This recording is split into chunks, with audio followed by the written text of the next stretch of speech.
நடப்பது தாவேக ஆட்சியா இல்ல தாமரை ஆட்சியா? இங்க விஜய் தான் முதலமைச்சரா இல்ல மேல இருந்து அமித்ஷா தான் இங்க ஆட்சி செஞ்சுக்கிட்டு இருக்கிறாரா அப்படிங்கிற ஒரு மிகப்பெரிய ஒரு அச்சம் இன்னைக்கு தமிழ்நாடு மக்கள் மத்தியில எழுந்திருக்குது. திருப்பரங்குன்றம் ஃபைல்ஸ் அப்படின்னு ஒரு மனிதநேயத்தை பேசக்கூடிய மத நல்லிணக்கத்தை பேசக்கூடிய ஒரு திரைப்படம் எடுக்கப்படுது. அந்த திரைப்படத்துக்கு தடை விதிக்கப்படுது. என்ன சார் காரணம் அப்படின்னு கேட்டா, இல்ல மேலிட உத்தரவு, சொன்னா புரிஞ்சுக்கோங்க, மேலிட உத்தரவு அப்படிங்கிறாங்க. யார் சார் அந்த மேலிடம்? இவ்வளவு பெரிய மேலிட உத்தரவுன்னு சொல்லி ஒரு திரைப்படம் தடை செய்யப்படுது. ஆனாலும் இங்க கூட்டணியில உள்ள போயிட்டு, இங்க நாங்க வந்து வெளியில இருந்து ஆதரவுன்னு உள்ள போயிட்டு, இப்ப அங்க அமைச்சரவையில பங்கு வாங்கி இருக்கக்கூடிய முஸ்லீம் லீக் மாதிரியான கட்சிகள் இப்போவும் வாயை மூடிக்கிட்டு அமைதியா தான் இருந்துக்கிறாங்க. அவங்க வந்து நாங்க குளத்தூர்ல உள்ளதெல்லாம் நாங்க கணிச்சிட்டோம், ஸ்டாலின் முன்னவே தோத்துருவாரு நாங்க கணிச்சிட்டோம், எங்க மகளிர் அணிலாம் கழிச்சிட்டாங்க அப்படின்னு சொல்லி இன்னைக்கு சோஃபா மாடல் அரசுக்கு சொம்பு தூக்கிட்டு இருக்காங்களே, அவங்க கூட யாருமே வாய் திறந்து பேச காணோம். இந்த அளவுக்கு அப்பட்டமா ஒரு ஆர்எஸ்எஸ் ஓட செயல் திட்டம் இங்க நடைமுறைப்படுத்தப்படுது. அப்போ கூட அமைதியா இருந்திருக்கிறாங்க.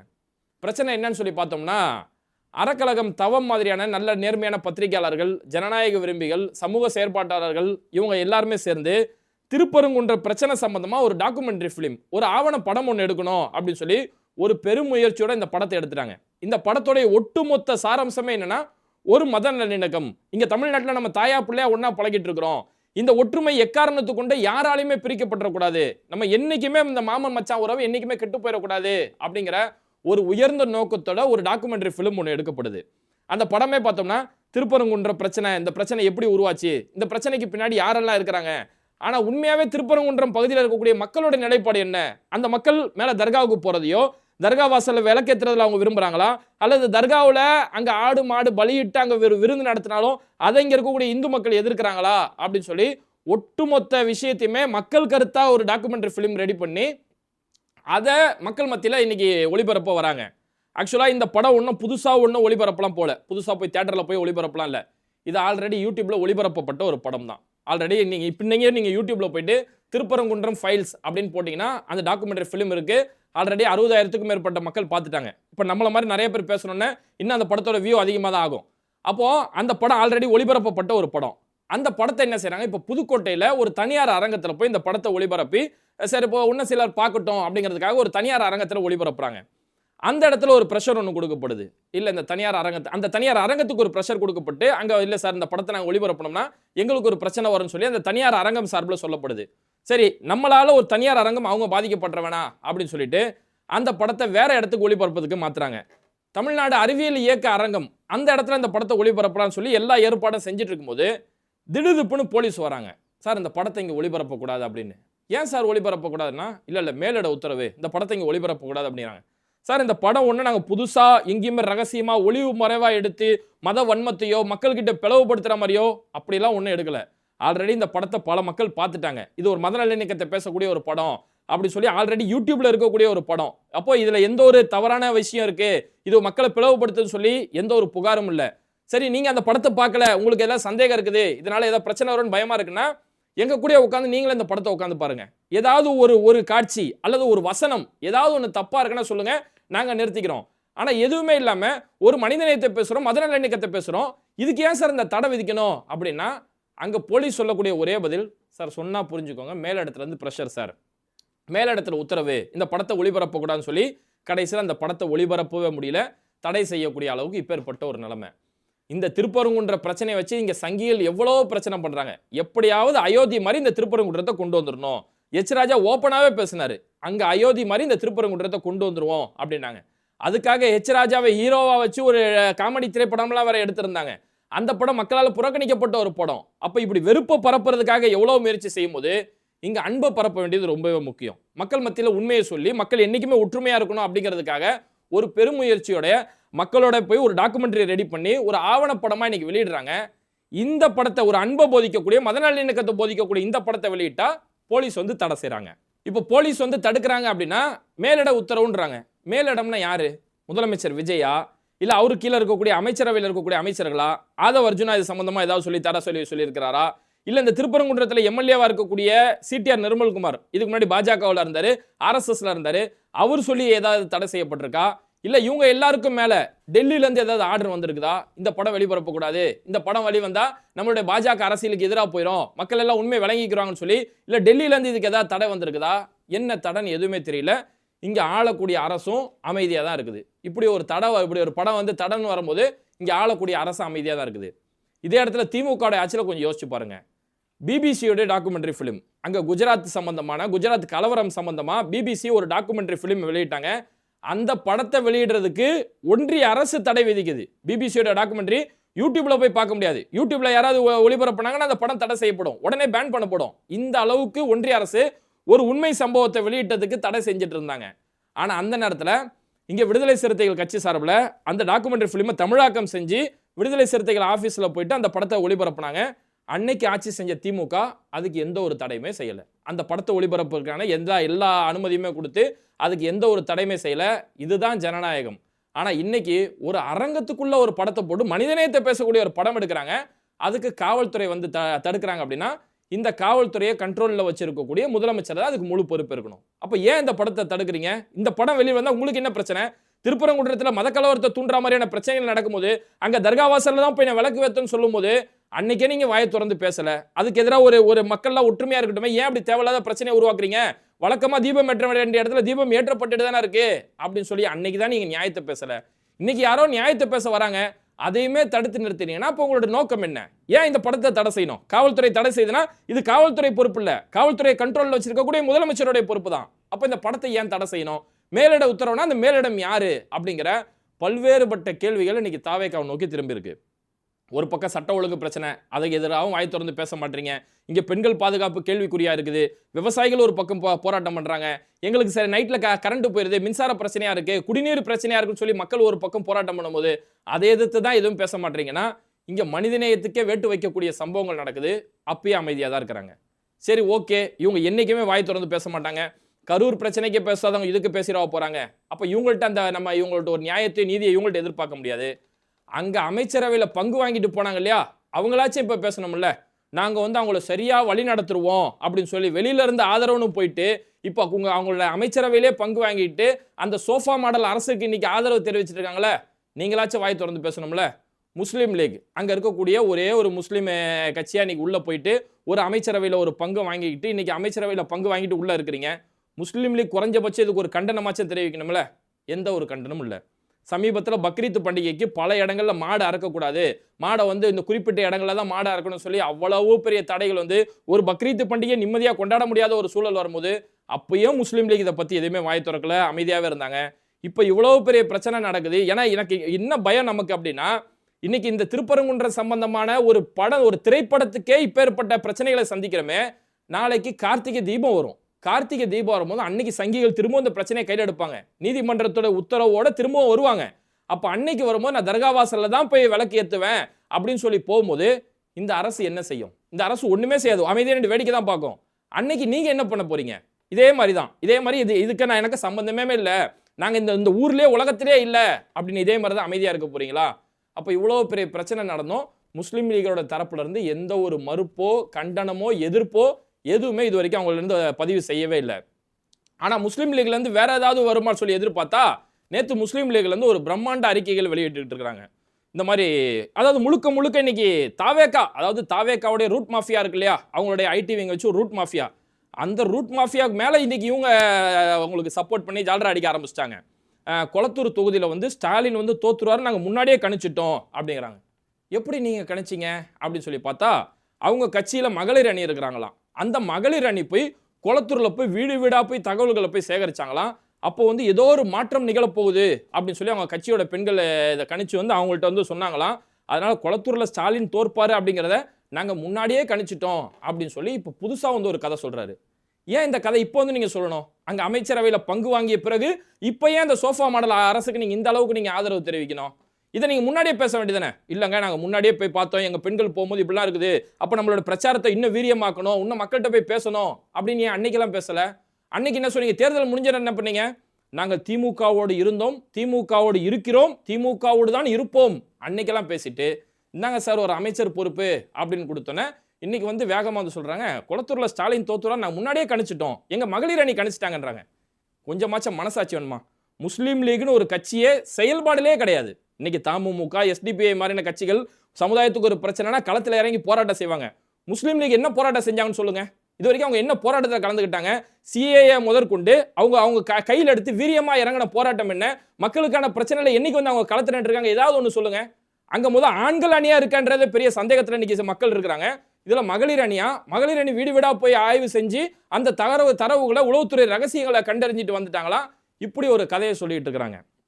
அதுக்கடுத்து இன்னைக்கு இந்த மாதிரி ஒரு சோஃபா மாடல் அரசியல் நடக்குது, குதிரை பேரம் நடக்குது அப்படின்னு சொல்லி பத்திரிகையாளர்கள் கேள்வி கேட்கும்போது மரியாதைக்குரிய காதர் மொய்தீன் அவர்கள் அதுக்கு என்ன பதில் சொல்றேன்னா, குதிரை பேரம்லாம் அதெல்லாம் ஒன்றும் நடக்கலைங்க, அது முழுக்க முழுக்க கற்பனை, தீய சக்திகளை தூய சக்தியா விஜய் மாத்திக்கிட்டு இருக்கிறாராம் அப்படின்னு. இந்த அளவுக்குலாம் நீங்க ஜால்ரா அடிப்பீன்னு கொஞ்சம் கூட எதிர்பார்க்கலங்க. அதாவது கூட்டணியில உங்களுக்கு ஒரு அமைச்சரவை கொடுத்துட்டா அதுக்கு நீங்க அமைதியா இருந்துட்டா கூட ஓகே, ஆனா அங்க நடக்கக்கூடிய இந்த தீமைகளுக்கும் ஒரு கட்டத்தில் நீங்க ஆதரவு தெரிவிச்சு ஜால்ரா தெரிவிக்கக்கூடிய அளவுக்கு போவீங்கன்னு சொல்லி இந்த அளவுக்கு உங்களை யாருமே எதிர்பார்க்கல. அப்பட்டமான குதிரை பேரம் கண்ணுக்கு எதிரே தெரியுது. தேர்தலில் ஜெயிச்சு 20 நாள்ல எம்எல்ஏ பதவி அவங்க எதுக்கு ராஜினாமா செய்யணும்? நீங்க இல்ல எங்களுக்கு அந்த கட்சி தான் பிடிச்சிருக்குன்னா இவங்க அந்த கட்சியில தேர்தலில் நின்று இருக்க கூடாது. போய் மக்கள்ல போயிட்டு அதிமுகவுக்கு போய் இவங்க ஓட்டு கேட்டிருக்க கூடாது.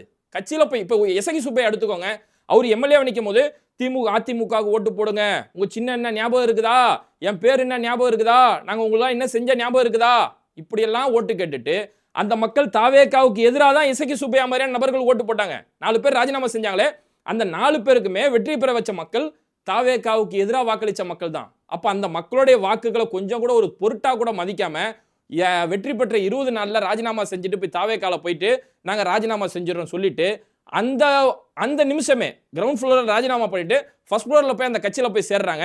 அது தலைமைச் செயலகமா இல்ல அவங்களுடைய கட்சி ஆபீஸா, எந்த ஒரு அரசியல் மரபுமே பின்பற்றப்படல. இப்படி எல்லாமே செஞ்சு அப்பட்டமா நடக்குது. ஒவ்வொரு சந்திப்புக்கு முன்னாடியும் சோஃபா பார்சல் பண்ணப்படுது. இவ்வளவோ நடந்து இது குதிரை பேரெல்லாம் கற்பனைங்க, கற்பனை அப்படின்னு சொல்லி இதை கற்பனையா சொல்லிட்டு இருக்கிறாங்க பாருங்க.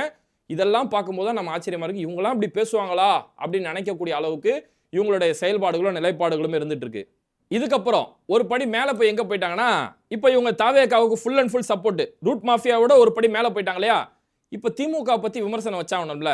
அப்போ எங்க வந்துட்டாங்கன்னா, திமுக எடப்பாடியெல்லாம் முதலமைச்சர் ஆக்குறதுக்காக திமுக முயற்சி பண்ணாங்க அப்படின்னு சொல்லி ஒரு கருத்தை இவங்க சொல்ல வராங்க. அதுக்கு அவங்க சொல்லக்கூடிய ஆதாரம் என்ன? இல்லை உங்கள்கிட்ட ஸ்டாலின் நாங்கள் எடப்பாடியை முதலமைச்சர் ஆக்க போகிறோம், அப்படி நாங்கள் அதிமுக கூட்டணி வைக்க போகிறோம் அப்படின்னு ஏதாவது சொன்னாங்களன்னா அந்த பேட்டியை நல்லா கவனித்து பார்த்தீங்கன்னா தெரியும். எடப்பாடியை முதலமைச்சர் ஆக்கலாம் அப்படின்னு சொல்லி அங்கே ஒரு கருத்து சொல்லப்பட்டதான். இவங்க அங்கே போனாங்களாம், அங்கே அப்படி ஒரு கருத்து பேசப்பட்டதான், அப்படி ஒரு கருத்து சொல்லப்பட்டது. அந்த கருத்தை சொன்னது யாரு? ஸ்டாலின் சொன்னாரா? உதயநிதியா? கட்சியோட மூத்த நிர்வாகிகளா? மூத்த உறுப்பினர்களா? எதுவுமே இல்லை. அங்கே ஒரு கருத்து சொல்லப்பட்டது. ஏன்னா என்னைக்கு இந்த தாவேகாவோட அரசியல் வந்ததோ அன்னையிலேருந்து நல்லா பார்த்தீங்கன்னா கருத்துகள் சொல்லப்பட்டது, ஒரு தகவல் வந்தது, ஒரு செய்தி உலாவுகிறது, இப்படிப்பட்ட வார்த்தைகள் தான் வருமே தவிர எங்கேயுமே ஊர்ஜிதமான கருத்துக்கள் வராது. எடப்பாடி முதலமைச்சரா ஒரு கருத்து சொல்லப்பட்டதான். அப்படி அதிமுக அப்படி ஒரு அப்ரோச் பண்ணாங்க. அதுக்கு திமுக ஒத்துக்குச்சா? திமுக அதுக்கான அது உடன்பாடு ஏதாவது செஞ்சாங்களா? எதுவுமே இல்லை. ஒரு கருத்து சொல்லப்படுதான். கருத்து எல்லா இடத்துலயும் சொல்லப்படுது. அடுத்து சொல்றாரு திருமாவளவனை முதலமைச்சர் ஆக்கலாம் அப்படின்னு சொல்லி அங்க சொன்னாங்க. அவர் சொல்லல, அதாவது ஸ்டாலின் சொல்லலையா, அவர் சொல்லல, அங்க இருந்தவங்க சொன்னாங்க அப்படி சொல்லி இதையுமே சொல்றது அங்க இருந்தவங்க சொல்றாங்க. ஒரு கருத்து சொல்லப்பட்டது, இப்படிதான் ஒரு குற்றச்சாட்டு சொல்றாங்களே தவிர ஊர்ஜிதமா திருமாவளவனை முதலமைச்சர் ஆக்கிறதுக்கான ஒரு முயற்சி நடந்துச்சு, அதிமுக கூட்டணி வைக்கிறதுக்கான ஒரு முயற்சி நடந்துச்சு அப்படின்னு சொல்லி எந்த ஒரு விஷயத்தையுமே சொல்லல. ஏன்னா நான் என்ன கேட்கிறேன், இப்போ திருமாவளவன் அவர்களை முதலமைச்சர் ஆக்கி அங்க திமுக ஆதரவு கொடுத்து இல்ல அதிமுகவை சேர்ந்து ஆதரவு கொடுத்து திருமாவளவன் முதலமைச்சர் ஆக்கினா இது தவறா? ஆனா அதிமுக இருக்கக்கூடிய எம்எல்ஏக்களை குதிரை பேரத்தின் அடிப்படையில் தாவேகாவுக்கு வர வைக்கிறது இது கற்பனையா? இதெல்லாம் ஒண்ணுமே நடக்கல அப்படின்னா இதெல்லாம் என்ன மாதிரியான ஒரு அரசியல், என்ன மாதிரியான பேச்சுக்கள், இவங்க செயல்பாடுகள் என்ன அப்படிங்கிறது இவங்களுடைய செயல்பாடுகளை பார்த்து இன்னைக்கு மக்கள் சிரிச்சுக்கிட்டு இருக்காங்க. ஒரு கட்டத்துக்கு மேல பேராசிரியர் காதர் மொய்தீன் எந்த அளவுக்கு போயிட்டாருன்னா, வந்தே மாதரம் சம்பந்தமான விஷயம் கேட்கப்படுது, தேசிய கீதத்தை 3ஆம் இடத்துக்கு தள்ளப்பட்டுட்டு வந்தே மாதரம் பாடலுக்கு முதலிடம் கொடுக்கப்படுது அப்படின்னு ஒரு கேள்வி கேட்டா அது ஆளுநரோட செயல்பாடு. ஆளுநர் சென்ட்ரல் கவர்மெண்டோட ஒரு ஏஜென்ட், அவரு மாளிகையில் நடக்கிறது என்ன செய்ய முடியும், சட்டமன்றத்தில் நடந்தா நம்ம கேட்கலாம் அப்படின்னு சொல்லி இந்த அளவுக்கு விஜய்க்கு ஆதரவு கொடுத்து விஜய்க்கு அந்த சப்போர்ட் பண்றக்கூடிய அளவுக்கு போயிட்டாங்க. இங்க என்னன்னா, ஒரு அரசு ஆளக்கூடிய அரசு இருக்கும்போது அந்த அரசு சொல்லணும்ல, எங்களுக்கு மாநில விஷயத்துக்கு தாங்க முக்கியம், எங்க மாநில உரிமைக்கு தான் முக்கியம், தமிழ்தாய் வாழ்த்து முன்னுரிமைப்படுங்க, உங்க ஆளுநர் மாளிகையே இருந்தாலும் தமிழ்தாய் வாழ்த்த முதல்ல பாடுங்கன்னு சொல்லணும்ல. குறைந்தபட்சம் அந்த வார்த்தை கூட சொல்லலையே. சரி, முதல் நாள் பதவியேற்பு நடக்கும்போது நடந்துச்சு, அப்போ உங்க கண்ட்ரோல்ல நீங்க பொறுப்பை ஏற்கல. அதுக்கப்புறம் அமைச்சரவை நடந்துச்சுல, இப்போ உங்களுடைய அமைச்சர் உட்பட, முஸ்லீம் லீகோட அமைச்சர் உட்பட, விடுதலை சிறுத்தைகளோட அமைச்சர்கள் இவங்க பதவி ஏற்கும் போது கூட வந்தே மாதரம் முதலிடத்துக்கு தள்ளப்பட்டு தமிழ் தாய் வாழ்த்து 3ஆம் இடத்தான் தள்ளப்பட்டது. அப்பயாச்சும் தாவேகா சொல்லலாம்ல, எதையுமே சொல்ல மாட்டாங்க. கடைசி வரைக்கும் வாயே திறக்க மாட்டாங்க. இவங்கள்ட்ட உள்ள பிரச்சனையை இப்ப வள்ளுவருக்கு காவி சாயம் பூசப்படுது, இதுக்கும் வாயை திறந்து பேச மாட்டாங்க. ஆனா இந்த வாயை திறந்து பேசாததான் இங்க பாஜக எதிர்பார்த்துட்டு இருந்தது. இங்க எது ஒண்ணு கொண்டு வந்தாலும் திமுக எதிர்க்குது, டீலிமிட்டேஷன் கொண்டு வந்தாலும் எதிர்க்கிறாங்களே, இந்தி திணிப்பை கொண்டு வந்தாலும் எதிர்க்கிறாங்களே, எந்த ஒரு விஷயம் கொண்டு வந்தாலும் திமுகவோட எதிர்ப்பு இருக்கு, நமக்கு எதிர்ப்பு இல்லாத ஒரு அரசியல் வேணும் தான் இங்க பாஜக எதிர்பார்த்தாங்க. அதுதான் இன்னைக்கு தமிழ்நாட்டில் நடந்துட்டு இருக்குது. வள்ளுவருக்கு காவி சாயம் பூசப்படுது, பிறப்புக்கும் எல்லா உயிருக்கும் சொல்லி விஜய் சொன்னாரு, அந்த வள்ளுவருக்கே காவி சாயம் பூசப்படுது, அமைதியா தான் இருக்கிறாங்க. பக்ரீத்துக்கு தடை விதிக்கப்படுது, மாட்டுக்கறிக்கு தடை விதிக்கப்படுது, அதுக்குமே இவங்க அமைதியா தான் இருக்கிறாங்க. இந்த இன்னைக்கு திருப்பரங்குன்றம் ஃபைல்ஸ், அந்த ஒரு மனிதனையை பேசக்கூடிய ஒரு திரைப்படத்துக்கு தடை விதிக்கப்படுது, அதுக்கும் அமைதியா இருக்கிறாங்க. அடுத்த 5 வருஷம் அமைதியா தான் இருப்பாங்க. இவங்க கிட்ட எந்த ஒரு மாற்றத்தையும் எதிர்பார்க்க முடியாது. இறுதியா ஒரு சிலர் இந்த இடத்துல வந்து வேகமா சொல்ல வருவாங்க, ஏங்க இத்தனை வருஷமா திமுக கூட இருந்தாங்க, ஏதாவது ஒரு அமைச்சரவையில் பங்கு கொடுத்தாங்களா? அவங்கள வந்து யூஸ் பண்ணிக்கிட்டு தானே செஞ்சாங்க, ஒரு அடிமை மாதிரி கூட தானே வச்சுக்கிட்டு இருந்தாங்க. ஆனா விஜய் பாருங்க வந்தோடனே அமைச்சரவையில் பங்கு கொடுத்தாரு, இதை நம்ம பாராட்டி தானே ஆகணும். என்ன இருந்தாலும் திமுக ஒரு யூஸ் அண்ட் த்ரோவா தானே வச்சுக்கிட்டாங்கன்னு சொல்லி ஒரு சிறை இதுக்கும் முட்டு கொடுத்துட்டோ அல்லது புரிதல் இல்லாமலோ நிறைய பேர் பேசுறதுக்கு வராங்க. திமுக அமைச்சரவையில் முஸ்லீம்களுக்கு இடம் கொடுக்கலன்னு யார் சொன்னா? முஸ்லீம் லீகுக்கு அமைச்சரவையில் இடம் கொடுக்கலையே தவிர முஸ்லீம்களுக்கு கொடுக்காம இல்லை. முஸ்லீம் லீக்னு ஒரு கட்சி, அந்த கட்சிக்கு எவ்வளவு கெப்பாசிட்டியோ அந்த அளவுக்கு தான் கொடுக்க முடியும். ஏன்னா முஸ்லீம் லீக்னு ஒரு கட்சி இருக்கிறாங்கன்னா அந்த கட்சிக்குன்னு ஒரு குறிப்பிட்ட ஓட்டு இருக்கு. உங்க ஓட்டோட அடிப்படையில் உங்களுக்கு 2 எம்எல்ஏ தரோம், அது முதலே ஒரு உடன்பாடு ஏற்படுத்தப்படுது, ஒரு அக்ரிமெண்ட் அவங்களுக்குள்ள ஏற்படுத்தப்பட்டு 2 பேரும் ஒத்துக்கிட்டு தான் நாங்க வராங்க. இல்ல உங்களுக்கு முதல்ல அமைச்சரவையில் பங்கு தருவேன் அப்படின்னு சொல்லிட்டு வந்ததுக்கு அப்புறம் இல்ல அமைச்சரவைலாம் தர முடியாது, வேற எம்எல்ஏ தான் தருவேன் அப்படி ஏமாற்றப்பட்டதா? உங்க கட்சிக்குன்னு ஒரு கெப்பாசிட்டி, உங்களுடைய பெரிய கட்சி காங்கிரஸ் இருக்கும் போது சரி, விடுதலை சிறுத்தைகள் இருக்கும்போது அவங்களுக்குமே அந்த கட்சிக்கு என்ன, அவங்களோட ஓட் பேங்க் என்ன, அந்த அடிப்படையில் எத்தனை தொகுதிகள் ஒடுக்கப்படும் சொல்லி சொன்னது, அதை முறையா அந்த உடன்படிக்கையில எந்த வகையிலுமே அவங்க மீறல. சரி, முஸ்லீம்களுக்கு அமைச்சரவை கொடுக்கவே இல்லையா அப்படின்னா எத்தனையோ கொடுத்துருக்காங்களே. அண்ணா காலத்துல இருந்து, கலைஞர் காலத்துல இருந்து, ஸ்டாலின் அவர்களுடைய காலத்துல இருந்து தொடர்ந்து முஸ்லீம்களுக்கு அமைச்சரவையில் இடம் கொடுத்து தான் இருந்தாங்க. எஸ்ஜே சாதிக் பாஷா அண்ணாவுடைய காலத்துல இருந்து ஒரு திமுகவில் ஒரு மூத்த உறுப்பினர். அவருக்கு 1967 அண்ணாவுடைய காலத்தில் அமைச்சரவையில் அவருக்கு பங்கு கொடுக்கப்பட்டது.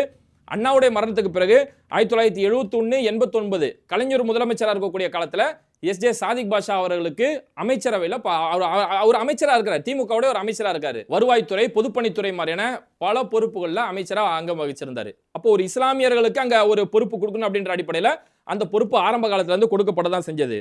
அதுக்கப்புறம் டிபிஎம் மைதீன் கானுக்கு 2006 கலைஞரோட ஆட்சியில் சுற்றுச்சூழல் துறை அமைச்சரா அவருக்கு அங்கே அமைச்சரவையில் பொறுப்பு கொடுக்கப்பட தான் செஞ்சது. உபைதுல்லா அவர்களுக்கு 2006 கமர்ஷியல் டாக்ஸஸ் மினிஸ்ட்ரியில் அவர் ஒரு அமைச்சராக அங்கே இருக்க தான் செஞ்சாரு. அதே மாதிரி கே ரஹ்மான் கான், இந்த முறை தேர்தலில் ராயபுரம் தொகுதியில் ஜுபேர் கான் போட்டிட்டாரு, அவருடைய தந்தை கே ரஹ்மான் கான், அவர் 1996 கலைஞருடைய ஆட்சியில் அவருமே அமைச்சர் பொறுப்பில் இருந்தார். தொழிலாளர் நலத்துறை மாதிரியான அந்த பொறுப்புகளில் அவர் அமைச்சர் பொறுப்பில் இருந்தார். அதுக்கப்புறம் இப்போ மு.க. ஸ்டாலின் அவர்களுடைய ஆட்சியில் கூட, இந்த 2021 ஆட்சியில் கூட செஞ்சி மஸ்தான், ஆவடி நாசர், இது மாதிரியானவங்களுக்கு சிறுபான்மை நலத்துறை பொறுப்பு கொடுக்கப்பட்டது. அப்புறம் பால்வளத்துறை, ஆவடி நாசர் அவர்களுக்கு பால்வளத்துறை மாதிரி கொடுக்கப்பட்டது. அப்போ அந்த கட்சியில் இருக்கக்கூடிய இஸ்லாமியர்களுக்கு அமைச்சரவையில் பொறுப்பு கொடுக்கப்பட்டது. கூட்டணி கட்சிகளாக ஒருத்தவங்க வரும்போது அவங்களுடைய கெப்பாசிட்டி எவ்வளோ, அந்த கெப்பாசிட்டிக்கு கூட்டணிக்கு அடிப்படையில் அவங்களுக்கு தொகுதிகள் ஒதுக்கப்பட்டது. அப்போ எங்கேயுமே கூட்டணி கட்சிகளுக்கு என்ன செய்யணுமோ அதுவுமே கொடுக்கப்பட்டது. இங்கே இஸ்லாமியர்களுக்காக அமைச்சரவையில் இடம் ஒதுக்கப்படணும், அந்த துறையுமே கட்சியில் இருக்கக்கூடிய இஸ்லாமியர்களுக்கு கொடுக்கப்பட்டது. இஸ்லாமியர்களுக்கு ஏதாவது பிரச்சனை வந்துச்சுன்னா அது பாபர் மஸ்ஜித்ல இருந்து, வக்ஃப் வாரிய திருத்த மசோலா இருந்து, சிஏஏல இருந்து, இந்த திருப்பரங்குன்ற இன்னைக்கு நம்ம பேசிட்டு இருக்கக்கூடிய திருப்பரங்குன்ற வரைக்கும் இஸ்லாமியர்களுக்கு ஒரு பிரச்சனைனா அந்த உரிமைக்காக, இஸ்லாமியரோட உரிமைக்காக களத்தில் வந்து திமுக நிற்க வேண்டிய அந்த பங்களிப்புமே செஞ்சாங்க. இதுக்கு மேலே ஒரு என்னதான் செய்யணும்? இல்லை நான் என்ன கேட்குறேன், இப்போ நீங்களே ஒரு கடை வச்சிருக்கீங்க, அந்த கடையில் ஒருத்தரை நீங்கள் வேலைக்கு சேர்க்குறீங்க, கடைக்கு ஓனர் நீங்கள், உழைச்சது நீங்கள், உங்களுடைய முதலீடு உங்களுது. இப்போ அந்த கடையில் ஒருத்தரை நீங்கள் வேலைக்கு சேர்க்கும் போது அவருக்கு என்ன சம்பளமோ அந்த சம்பளம் தான் கொடுப்பீங்களே தவிர, கடையில் இவ்வளோ வியாபாரம் ஆகுது நான் அவருக்கு வந்து லாபத்திலே அவருக்கு கொடுத்துறேன்னு சொல்லி லாபத்திலே பங்கு கொடுப்பீங்க. ஒருத்தர் வேலைக்கு சேர்க்குறீங்க, 500 ரூபா சம்பளம்னா அவருக்கான 500 ரூபா பேசி தான் வேலைக்கு சேர்த்தீங்க, அந்த 500 ரூபா சம்பளம் தான் அவருக்கு கொடுக்க முடியும். இல்லை இன்னொருத்தர் கடையில் ரொம்ப வருஷமா வேலை செய்கிறாரு, அவர் கடையில் நல்லா வியாபாரம் பண்ணுறாருன்னா கூட 200 ரூபா சம்பளம் தான் கொடுப்போமே தவிர அவரை ஒன்றும் நம்ம பார்ட்னராக சேர்த்துக்க போகிறது இல்லை. நம்ம லாபத்தில் இருந்தா நீ எனக்கு கூட இத்தனை வருஷமா இருக்குல்ல, இந்த லாபத்துலேருந்து இத்தனை % உனக்கு கொடுத்துட்றேன் அப்படின்னு யாராவது கொடுத்துருவாங்களா? அப்போ என்ன நியாயம் இது? திமுக அவங்க கட்சியில இருக்கக்கூடிய அமைச்சர்கள் இஸ்லாமியர்களுக்கு ஒரு குறிப்பிட்ட தொகுதி ஒதுக்கப்படணும்ன்றதுக்காக திமுகவில் இருக்கக்கூடிய இஸ்லாமியர்களுக்கு அமைச்சரவையில் பொறுப்பும் கொடுக்கப்பட்டது.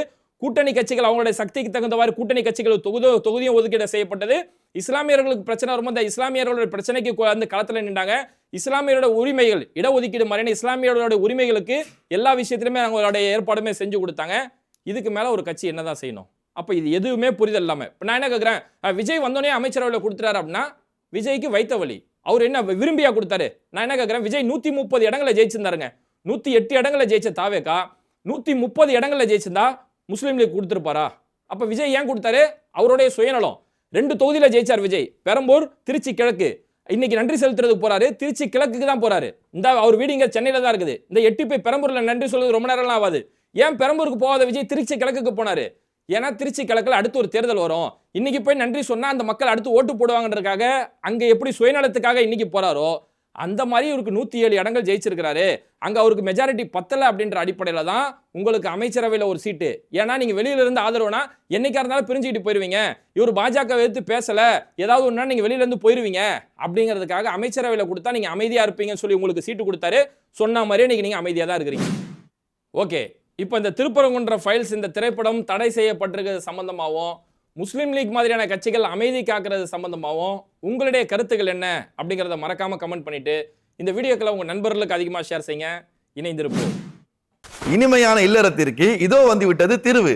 நீண்ட நேர இல்லறம், குழந்தையின்மை பிரச்சனைக்கு சஃபேத் முஸ்லி, அஸ்வகந்தா, சிலாஜித் போன்ற 20க்கும் மேற்பட்ட மூலிகைகள் கலந்து உருவாக்கப்பட்ட தரமான ப்ராடக்ட். ISO, GMP, FSSAI போன்ற இந்திய மற்றும் சர்வதேச அங்கீகாரம் பெற்ற ஹலாலான இயற்கை வேகரா. உங்கள் இரவும் இல்லறமும் நல்லறமாக மாற உடனே ஸ்கிரீன்ல இருக்க நம்பருக்கு தொடர்பு கொள்ளுங்க.